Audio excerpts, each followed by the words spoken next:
Great, thank you so much. And it is really just an absolute profound honor to get to give a seminar in the Vreeswijk Theoretical Neuroscience Seminar.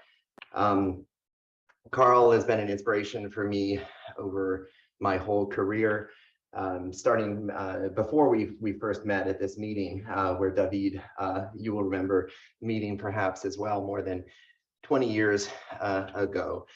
And I'm very confident that Carl will continue to be a strong influence on me for the rest of my career and for those that follow. A couple reasons for that are really the range of the work. So here's an original actual library scan. Do you remember that paper library scanned copy that I made of one of Carl's papers about a particular regime of neural activity, the regime of periodic firing and firing with synchrony. Here's another paper from Carl about the exact opposite regime, a highly irregular activity that is largely desynchronized across cells. And my point is that Carl makes and made profound contributions really in this way across the entire dynamical regime that is possible in neural networks. And as many of you know much better than me, this study in particular is perhaps, and certainly in my opinion as well, perhaps the very most important study in all of dynamical neuroscience. So those are reasons enough for influence moving forward and as well as in the past, down multiple generations to come. There's one other comment that I want to share. My most recent interaction with Carl was walking across this or perhaps an equally beautiful bridge on just a perfectly sparkling springtime day with sunshine just baking and warming us. And I remember just one thing that Carl said was that science felt the same no matter where you were doing it in this most magical and most enchanted of all locations, here around the corner from Carl's office, or in the new world, or anywhere in between. And so in this way, Carl reminds us, I think, that science has a life of its own. Okay, so no better way than to think about that than to do some science, and that's what we'll do now. This is the work of Helena Liu, who is present with us, I believe, on the Zoom call, is the expert in all of this research. Would be a great person to target questions to, and will be helping me as needed. So the work of Helena Liu, the ideas and work of Uyghur Sumbul, an amazing scientist, computer scientist and theorist at the Allen Institute. The work of theorist Stefan Michaelis, and the inspiration and work of Stephen Smith as well. And it's my privilege to be a small part of this collaboration. The topic is neural networks and how they perform computations and how they perform tasks like all of us study. Basic setting, there's some sort of input that comes into a recurrent neural network, bounces around through the object of interest, the network itself, the connectivity structure W, and eventually produces the behavior or the task performance that's desired on the output end. And of course, this network is made up of individual connections, tons of them, notation going from one cell Q to another cell P, W, Q, P, from Q to P. Now, let's say we have some information, as we always do, about how well we're performing a task, or as we often do, about how well we're performing a task. That's this orange information. We can think about that as, for example, being provided by some sort of a feedback signal, commonly attributed to dopamine, perhaps, or some sort of other top-down signal that's available to this recurrent neural network that's trying to perform the task. The question is, how do we use this information about how well or how poorly we're doing in order to adjust all the myriad, millions really, of different connections that we have inside the network? How do I figure out how I'm supposed to change one or all of these connections in concert in order to do better on my task. That problem is sometimes called the credit assignment problem and is the focus of today. One early phrasing and usage of this terminology, perhaps even coinage of this terminology, is from this early work from more than 60 years ago. And I'll quote that this seems to be a troubling problem. When you have a very complex problem or a complex network, there's a serious difficulty in figuring out how to distribute the success of the task performance, say the strategy of the network as a whole, among the many decisions, or in our case, among the many individual neural units that are involved in performing this task. So if we fast forward 60 years to this beautiful review and perspective paper by Lillicrap and colleagues, it's called Backpropagation and the Brain. We see that now there are solutions to the credit assignment problem that are commonly used both in theoretical neuroscience and on a very large scale in machine learning and artificial intelligence applications. They go by the name of backpropagation, or at least when they are exact solutions to the credit assignment problem, in which the W's are updated in a way which is optimal, which we'll define in a second, or optimal according to some condition.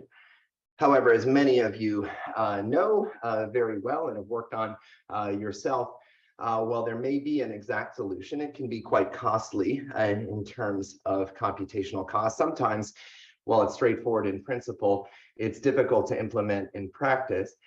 And most of all, for our interests as neuroscientists, it's highly questionable whether the types of operations and calculations required for this exact solution can actually be implemented by biological hardware. So many people, including authors of this article, again, and many of you, over the years, seek approximations to this type of exact credit assignment problem. And this will be the subject that we'll continue with. In particular, we'll focus on what type of connectivity in the brain might contribute to solutions to the credit assignment problem, and whether bridging something that our colleague Stephen Smith calls the connectome chasm might help. Here's what we mean.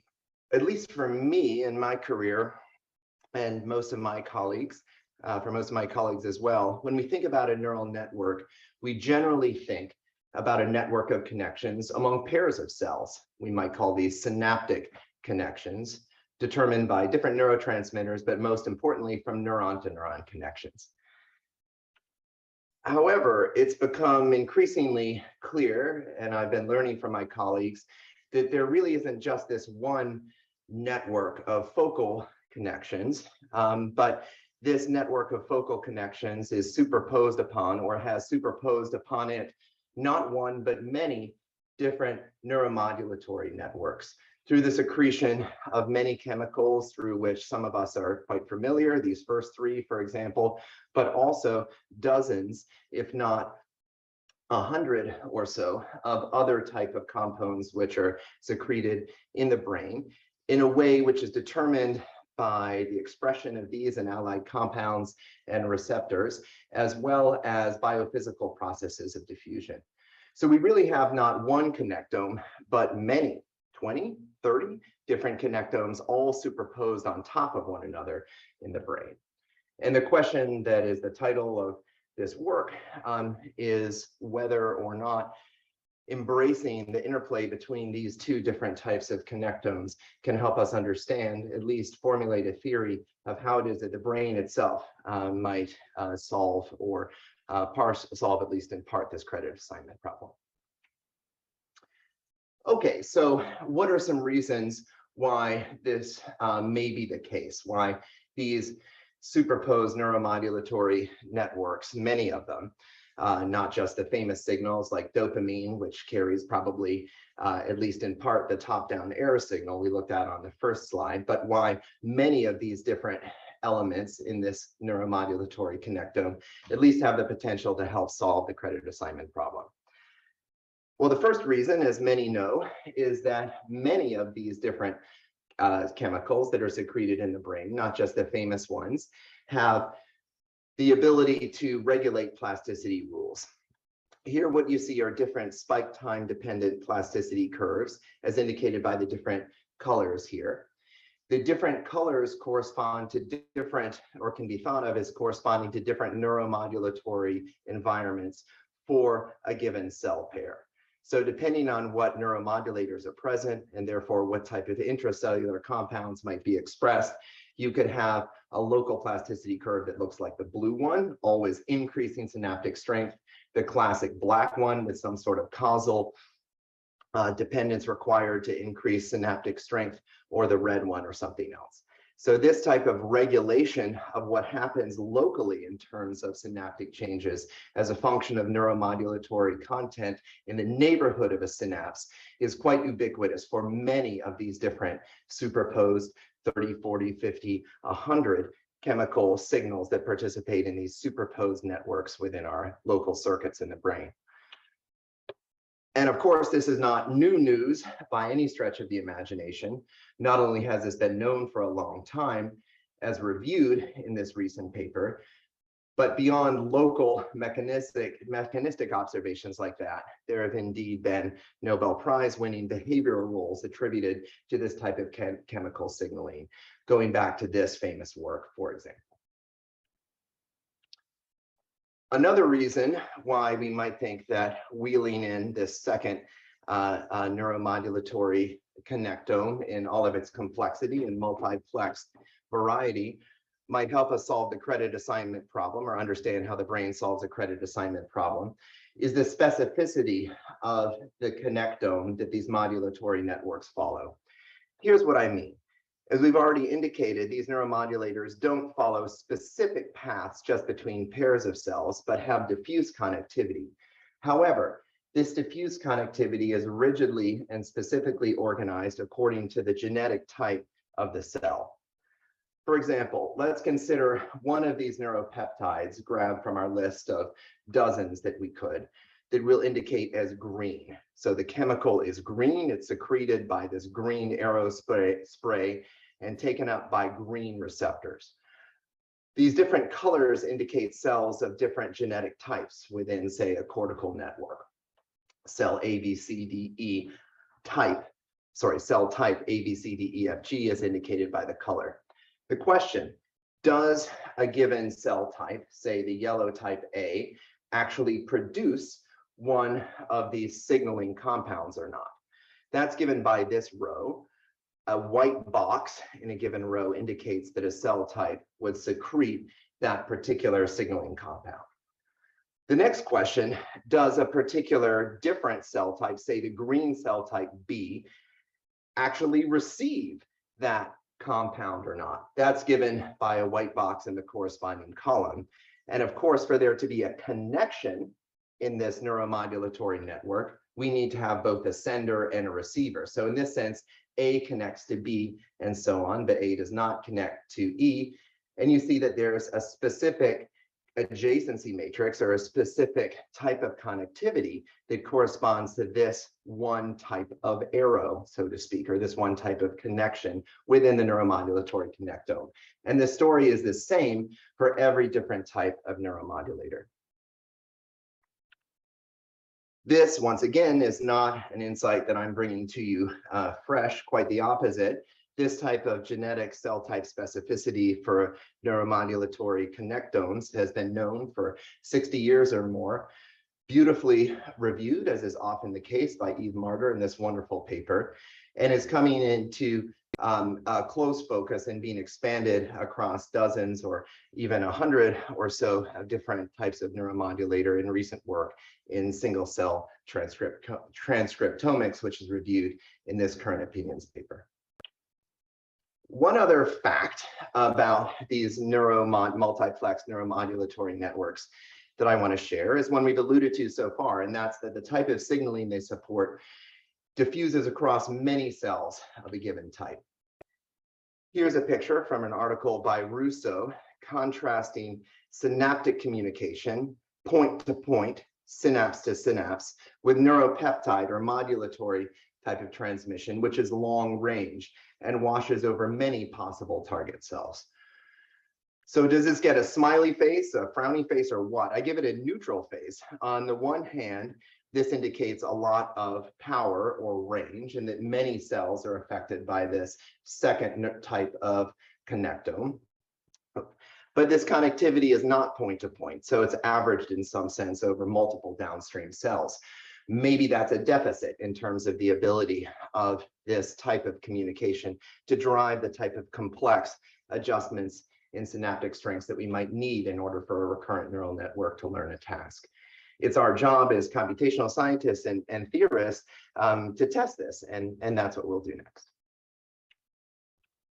Okay, so here's the picture with which we started: a recurrent neural network composed of a bunch of different connections, WQP, between cell Q and P, performing some task.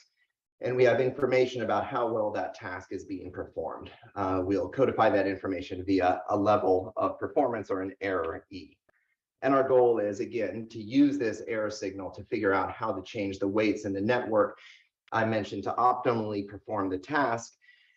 This is often characterized in terms of gradient descent, again, as many of you know very well, on this error function. In other words, I want to change a given synaptic weight corresponding to its specific sensitivity in terms of how that weight controls the output on the task, or controls the task performance E. Okay, so every weight gets adjusted according to its sensitivity in affecting E. Okay, so then to figure out how it is that I adjust a given synaptic weight, I have to figure out the sensitivity of the output E to that weight. Fine. So what are the features in the network that determine that sensitivity? Well, a given connection from Q to P could directly influence the task performance via connection from the downstream cell P straight to the task output. So there can be a direct impact of this synapse on the task performance. But this synapse also impacts other cells inside the network, like the cell J, which then in turn can impact the task output. So we have a sum then over all other cells in the network J, in terms, all of which provide additional influence on the task output. If we try to figure out which neurons are involved in determining the direct impact, then we see that it's going to be not just this connection strength WPQ, but the local activity in cell Q and in cell P that determine how it is that this synapse determines, again, the task output. Because, for example, if cell P is more active, there will be more influence on the task output of this synapse. So to compute this first term, I need information local to cells P and Q. Likewise, to compute the influence of this pathway, which involves cell J, I need all that information so far, plus additional information about activity in cell number J. And the story continues for longer and longer paths that go from Q to P to L to J, requiring information about more and more cells' activity patterns within the network. And of course, this is why the problem of credit assignment is so hard. In order for this synapse to figure out how to adjust its weight somehow, it needs information about connectivity and activity all over the network. Non-local communication somehow about network activity and connectivity has to make it all the way back to the synapse we're trying to figure out, or that's trying to figure out how to adjust itself in the first place. This calculation in principle is straightforward, at least if I could store all the information, say, in a table and pass it back to this individual synapse. And this is basically what's done in backpropagation algorithms. However, that type of sharing of information non-locally in space and time is questioned, and is both questioned and I think truly questionable in terms of biological implementation and mechanism. How is it that a simpler mechanism that's more biologically plausible for adjusting weights might take place? One idea is to concentrate on the type of weight changes which are possible only with information that's already local to the synapse PQ that I'm trying to change. In other words, to omit all of the information and all of the updates that would follow from taking into account the impact of the synapse on the task output through these longer paths. This leads to the types of update rules that are often called three-factor because they depend on activity at cell Q, P, the local synapse, and the third factor here being the overall level of task performance or the error itself. Three factors together. And at least to my mind, a remarkable discovery emphasized in recent years by great papers by Bellick and Murray and other colleagues is that even within largely connected or strongly connected recurrent neural networks, just making adjustments according to this first term can be surprisingly effective in terms of learning particular tasks under certain scenarios. Another way forward, which is an intermediate approach to dealing with all of this non-local information that a given cell PQ or a given synapse PQ might need to know, is to try to cut it down to size a little bit by truncating it. Maybe we'll allow, for example, for paths involving just two synapses downstream, so that we would consider only these shorter paths, not only the local paths, but one path downstream and in terms and adjust our WPQ according to the influence of this synapse, again, through two synapse link paths, such as this. This is an approach proposed by Menick and colleagues in the artificial intelligence literature in an allied algorithm called SNAP. This is the approach that we're going to start with here, but our goal, as hopefully you'll remember, is to make a connection to the second connectome, the missing connectome, in terms of implementing this type of information sharing, the information sharing about this pathway from P to J to the cell, the connection WPQ that we're trying to update in the first place. So let's consider what type of information cell J would have to provide this synapse WPQ so that it could make an informed update in its weight, again, in order to account for this weight's impact on the task performance through cell J. Well, cell J would somehow need to provide information about both its activity and the strength of the connection from cell P to cell J to the synapse that we're trying to modify. That's indicated by this dotted arrow, the information that has to be shared in order to support the update of weight WPQ. Now let's remember that this type of signaling must occur to cell PQ, not just from this one downstream cell J corresponding to this one pathway, but from all cells that may be one step downstream from cell P, such as this other cell that I've labeled as cell J2. That's what this sum indicates here, the sum over all such paths. Now let's remember that all of these downstream cells, which I've labeled J, belong to a particular type, a particular genetically defined type in this case. They might be of the yellow type, which we'll label alpha. And let's remember that the target cell where the synapse is being adjusted also has a type, the red type, which we'll label beta. And let's imagine going back to those adjacency matrices that we were drawing on our modulatory connectome introduction slide, that there is some connection strength, some signal receptor pair strength that corresponds to these two different cell types, okay, that's defined by their neuromodulatory connectome. And we'll call that neuromodulatory connection strength between these cell types W alpha beta. Well, we're doing a sum anyway over multiple cells J. What if this signaling, which formally depends on knowing exactly all these different downstream synaptic weights exactly, was replaced by an average over all of the different connection strengths from cells of type J to cells of type B? In other words, we're summing over lots of terms anyway. Let's replace this term with some sense of average or some cell type averaged quantity, which we'll call W alpha beta. So that then all of the cells J may communicate information about their impact on the task error, not via a mysterious cell-to-cell specific weight transport and activity transport, but via a broad neuromodulatory signal, which is carried by the neuromodulatory weight, not between just that specific cell pair, but across all cells of type alpha and type beta. In other words, these individual cells are then broadcasting their contributions to the task error E through their local modulatory signal. This green neuromodulator that's being secreted from cells of type alpha. And this would be repeated not just for the yellow cells, of course, but for all of the different cell types that are present inside the network. Okay, if you want to leave my task now, you can. I'm going to box and crayon this main message.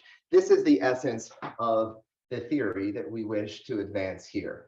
What is one of the possible roles of this second connectome? This massive number of different types of signals that are being sent from one cell type to the next within a local circuit. The theory that we wish to propose and to test is that one of the roles of these local modulatory signals is analogous to that that's classically attributed to top-down feedback signals that are not local to a given neural circuit, but are broadcast quite broadly throughout the brain, like dopamine. The theory is that each one of these cells, through its cocktail of local modulators, is broadcasting within a circuit its contribution to the output error in the task itself, so that there is not just diffuse information about error coming top down into the circuit, but there is information about error signaling of each of these cells being shared within the circuit by a similar type of modulator process, which is not cell specific, but instead which is cell type specific. So that this specific weight transport and activity transport is replaced by cell type shared weight information and activity information. Okay, so that's it in terms of the concept. What remains, as I indicated before, is to test this computationally and see whether this even might plausibly work, and perhaps to develop some ideas as to why and when, and maybe why not and when not as well. Okay, but this box is perhaps the only thing that I would, if you took away this box, this crayon box, I'd be delighted. That's the idea, and it's up to us as a community if you like the idea, of course, or really my responsibility or Helena's responsibility to see whether the idea holds water. Okay, so let's try and test it. So we'll rewrite this connectivity rule as follows, again, or the weight update rule as follows. Again, instead of keeping track of all the specific cell pair weights, we'll be taking care, or we'll be approximating all of this weight or pathway information by cell type averages. I'd like to make a relationship to the resulting weight updates to classical terms that are used in the broad literature on synaptic plasticity. There are terms here, and remember, please, that we're updating synapse WPQ here. There are terms in this update equation that involve the activity local to cell Q and P. That's commonly called the eligibility trace. There are terms that involve the top-down signal about the overall task average. Those are often called top-down signals, and you'll see them appearing in particular here, but also being mixed into the neuromodulatory signals, the local neuromodulatory signals, which are the new parts of this update rule, at least compared to a classic modulator-based three-factor rule. So local modulators that correspond to the color or the type of a different cell are mixed into this update as well. That's the new part. The question, how many of these do you need within a network? Well, formally, this, or in this formulation, the number of different neuromodulatory signals that are broadcast out has to do with or is determined by how many different cell types we specify within our neural network. I could specify really zero cell or one cell type, in which case there would be a scalar feedback signal, right? There would only be one, there would be only the top down, so I could have 0 neuromodulators, in which case I would have a 3-factor rule. There would just be the top down signal. That's like the scalar feedback approach. On the other hand, I could have as many different neuromodulatory cocktails and as many different neuromodulator connections as I have cells in the network. That's getting to the same limit as holds in backpropagation, where every cell would have its own specific signal that it sent, perhaps carrying information about all of its specific synaptic weights. Or I could have a case somewhere in the middle where I have some finite number, 2, 3, say, of different cell types, and therefore some finite numbers I have in this picture, 2, 3 of different neuromodulatory cocktails that are being sent within the local circuit. And that's the case of interest, somewhere between perhaps a very limited information in the network and the extreme information in the network that's carried by backpropagation algorithms. Somewhere in the middle, we have a neuromodulatory based learning rule, which we call MDGL. And it's our job, again, to test its efficacy. A quick note that we might make, though, first, in terms of asking how much information that we need to update synapses under a rule like this, is expressed in this table. So let's just count when I'm updating a given synapse here, how many different specific pieces of information I need to take into account. Well, I need information about the eligibility trace, and that is specific to every cell pair PQ. So that will give me order n squared different terms that I need to keep track of in order to update all the synapses in the network. But everything else is broadcast throughout the neural network, so it does not scale with the number of neurons in the network. Therefore, the overall cost of a modulatory-based learning rule like this is similar to that of a 3-factor rule. It scales with n squared, quite different from what you need for exact gradient or backpropagation type algorithms. Well, maybe it's more efficient, but is it remotely effective? Let's just try. Let's set up, in this case, a spiking neural network that has 3 different types of spiking. And we'll have 6 different types of local 6 different cell types overall, additionally defined by whether individual cells that have particular local synaptic inhibitory or excitatory and neural dynamical properties as well, additionally defined by whether they also transmit a signal directly to the task output. The details of how we have the network set up, not too important. Big spiking neural network with 6 different cell types. We seek to train it to perform a variety of different classical tasks from the literature, take some input, and based on that input, generate a pattern, a target pattern, answer a question about whether 2 cues delivered at different points in time are the same or different, or do a classic neural integrator type of summation of cues for one or another alternative, hold on to that information for some period of time, and then report later whether there was more evidence, say, for one or the other of those 2 alternatives. And in each of these cases, we train a neural network to perform the task, first using exact weight updates. So using the exact gradient descent, which perhaps is not biologically plausible, but which at least for this talk, we'll say is the ideal way to update weights. And we see for all of these tasks, the loss or the error gradually decreases to some relatively low value over time. So this type of somewhat complex spiking neural network can be trained using exact information, vector valued information, full weight transport and activity transport with arbitrary precision throughout the network. That works, at least, in training these nets. Well, how about our neuromodulator-based approximations? How well do they work? What should we say? Okay, right? So on this task, it seems like the neuromodulator with 6 different neuromodulator cocktails here corresponding to our different cell types works almost exactly as well as the exact gradient. Not the case in these other situations, though. There's a significant performance gap, but that performance gap is not as large as it would be without any local neuromodulator communication at all, as in for classical three-factor type of rules. So we can conclude from this that, at least in this example numerical implementation, there's a significant contribution already at the level of a handful of cell types and local neuromodulatory pathways to credit assignment that at least seems plausible. Our goal next is to try to get a broader and perhaps more precise understanding of what is happening with this type of modulator-based learning. And to do that, we'll seek to formulate this neuromodulator learning rule for firing rate models with the hope that they're more tractable and can be made more complete.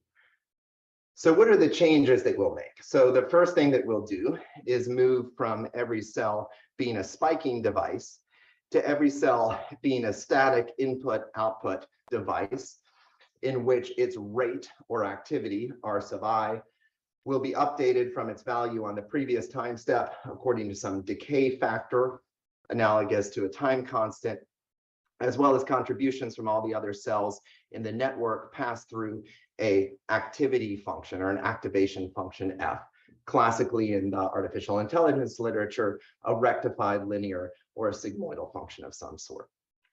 But we'll keep the notion of cell types, now not defined by rich dynamics and connectivity, but just defined by the type of connectivity pattern, for example, the signs of the connections that they have.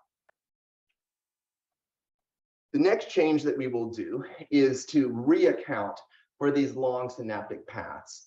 Remember, for the formulation I just shared with you, we truncated after just 2 synapse length paths in developing our weight updates. Now let's restore these longer paths that go through an intermediate cell L, that might go through 2 intermediate cells, P to L to M to the output, and indeed might go through paths of arbitrary length involving arbitrary numbers of synaptic connections along the way from our target synapse to the output of the task itself. How are we going to account for the influence of these paths in our modulatory framework? The same way as before, when we had just a single weight from P to J that we had to account for, we approximated that with just a single neuromodulator corresponding to cell type J and cell type P. Now, when we have longer paths like P to L to J, we need to account for 2 different synaptic connections, each of which belongs to a different type. Say cell P as before is of type beta, the intermediate cell is of type type gamma. So I'll need a connection strength then, or a cell type averaged or a cell type constant connection strength from cells of type beta to gamma, and gamma to alpha. We can then replace all of the terms for longer and longer paths, all of the specific synaptic or pairwise synaptic strengths with their cell type averages, and communicate this, the corresponding activity information globally within the network as well through the modulatory signals. Now we need a mid-course check to see whether in this new network, a numerical check, a network that's based on firing rates, and a network that has arbitrary paths which are accounted for by modulatory connectivity, we need to check whether we even have any plausibility of this learning rule working or not. We'll do it in the same way as before. Here's our task. Here is the performance in terms of error decreasing steadily over time for the exact weight update. Here is what I would get if I completely ignored signaling beyond that. And I had none of my modulatory signaling as in the classical 3-factor rules. And here's what I have for my neuromodulatory learning. Once again, a scenario where it's not as good as the exact update rule, but it exhibits a significant performance enhancement over no attempt to signal locally within the network at all, just like before. So check, it still seems to work. A delayed discrimination task, same scenario. seems to perform actually almost as well as the exact gradient updates and performs this significantly better than you would in a null case in which you don't have local modulatory signaling. But let's try to solve another task, which is more complex. Here, I get 1 pixel at a time from an image, and after some delay period, I have to classify what the image was. In this case, say it's image 5. And here we see that there's a large performance gap between the exact gradient updates and what we can do with this type of neuromodulatory learning rule. And it's not much better than just ignoring local signaling within the network as well. So that is an X, failure mode. What have we learned? Can neuromodulator-based learning still work in rate networks with long pathways accounted for? Sometimes yes, sometimes no. This is a failure mode. We don't have a comprehensive understanding of when you're going to get a check and when you're going to get an X, but we have some ideas. On the other hand, you get some failures and some checks. The presence of checks invites us to rename our algorithm, something that is potentially catchy. Theorists that are on the edge of machine learning are slow learners in terms of the importance of their algorithms' names. MDGL is going to get us nowhere. ModProp might get us somewhere in terms of conversations, at least about our work. And the presence of this checks also means, and this is where I'll leave off my talk, that it's time to attempt a theory of what is going on and what might define at least some of the limits within which a learning algorithm of this type can actually be effective. So we'll close an homage to Carl and others with a little bit of theory. Okay, here is our setup. I'll present it again. We're updating weights in a firing rate network that correspond to arbitrarily long paths, and we're replacing the exact information about pairwise synaptic contacts along those paths, as well as cell-specific activation values with broadcast information with cell type average synaptic weights and with a mixing of activity information across all cells of a given type. The exact update is given by taking into account all of the activities separately and all of these pairwise synaptic contacts exactly. The mod-prop approximation is this averaged approach. We're going to make one more simplification following the lead of many in the machine learning field to attempt to develop a theory. So one more big simplify, and that's to assume that the entire rate network is linear. Remember the activation functions that I was describing as sigmoidal or rectified linear before? We're going to make those all linear now throughout the entire network. That's a big simplify now, because if I think about the way that an individual cell then influences a cell downstream, it's not going to depend on its own activity. It will always be communicating with the same sensitivity because the activation or communication function is linear. That means that all of these terms here that involve a cell's activity are going to turn into a constant that determines how long the path is, G for paths of length 1, G squared if I'm going through 2 linear activation functions of slope G. And they're all going to involve the same error signal that corresponds to the final cell in the path that's communicating to the task output exactly. So these impact terms then just become constants, a different constant at every path length. And the only difference that remains then between an exact gradient-based synaptic update and our neuromodulator-based synaptic updates is that the specific cell-to-cell synaptic weights are replaced again with their type averages for paths of all lengths. The question that we have, if we're formulating a theory of whether this neuromodulator-based learning algorithm will actually work or not, is whether it's close enough to the exact update. Let's put our equations at the top of the page and our theory question at the very top. Are these two weight updates close enough or not? Well, what does close enough mean? Let's remember the overall setting for our learning problem. We have a task. Our ability to perform it is quantified by some error or quality of performance E.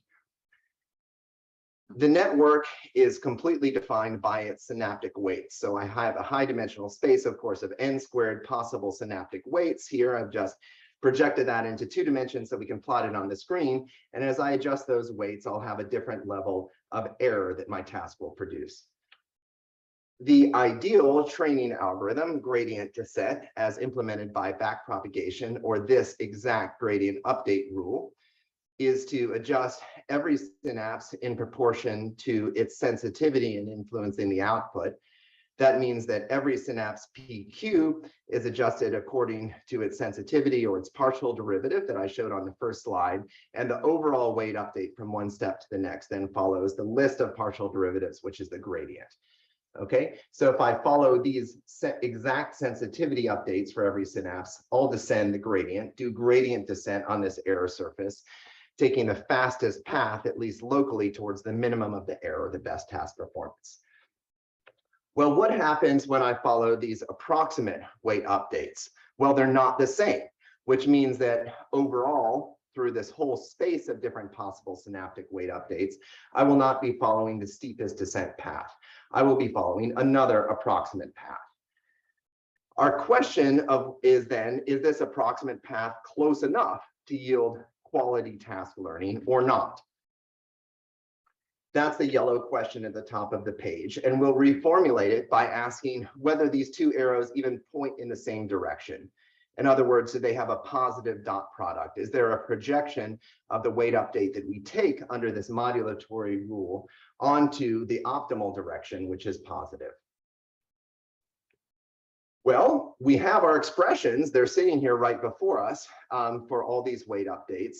And it's incumbent on us then to compute this dot product. In other words, to multiply these terms for every P and Q and consider whether they're positive or not. Let's consider just some of the key terms that show up when you're multiplying these 2 terms together. This will be as justified by the time we have left, just an approximate conversation here. But what are some of the key terms that show up? Well, when I multiply this long expression and this long expression, I'm going to have some terms that involve the exact synaptic weights, WJP, and some terms that they're multiplied with that are the type averaged or type specific synaptic weights, W alpha beta. So products among these 2 terms will show up when I'm computing this product to determine, again, the similarity of these 2 directions.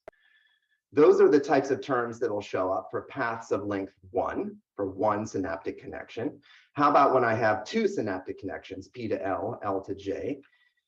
Then there will be, whoops, okay, okay, let me just continue. Then there will be terms that involve the product between pairs of exact synaptic weights and pairs of type average synaptic weights. So the types of terms that will show up when I compute this product involve the exact synaptic weights times their type average and products of synaptic weights. And if you notice here, we're summing over all paths. So this becomes a matrix product for the matrix of exact synaptic weights times itself, dotted with, similarly, the matrix product of type averaged or block averaged synaptic weights multiplied with themselves.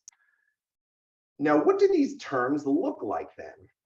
Now, as you remember, this is a type averaged or type blocked synaptic weight, and this is the specific synaptic weight, WJP. This specific synaptic weight is its average for cells of the corresponding types plus a correction factor, which I'll write epsilon JP. So what I'm really doing is multiplying the type average synaptic weights with themselves plus a correction factor. Likewise, for the longer paths, the type averaged correction factors squared, the type average connections squared times themselves plus a correction factor that turns out to involve, in an interesting way, products of all the corrections that I have in going from type average to specific synapses of a particular type. Let's make 2 assumptions. The first is not really an assumption, but something that I have by definition, which is that the average over this whole block or overall cells of a particular type of these corrections from the type average synaptic connectivity is 0. The second is an assumption that deals with these product terms. We're going to say that if the connection from me to David is P to K, and the connection from David to Carl in our memories is JK, those two corrections are different. David and Carl as synaptic weights are uncorrelated with respect to one another, and we have random variation within the network in terms of the deviations from the cell type averaged connections along a path. That's obviously a big assumption, which is probably false in general, but it is a condition under which, if I look at the product of all of these different terms that show up in computing my dot product, the only things that will remain are the type averaged products of connection weights at all orders corresponding to all path lengths. All these correction factors on average across the network will disappear. And the result will be just a product of the same type average terms for every cell type and every synaptic pair within the network. The product of two terms, whether they're positive or negative, being positive, indicates that all of the terms in this product will be on average positive, so that this dot product itself will be positive in the end. And there will be a component, as we desired by approximate update rule, that's in the good direction. A lot of assumptions there, linearization as well as the uncorrelated assumption. My last slide is to check numerically in the full nonlinear system whether we really do have an angle between these two cells, which is less than 90 degrees. In other words, these two updates.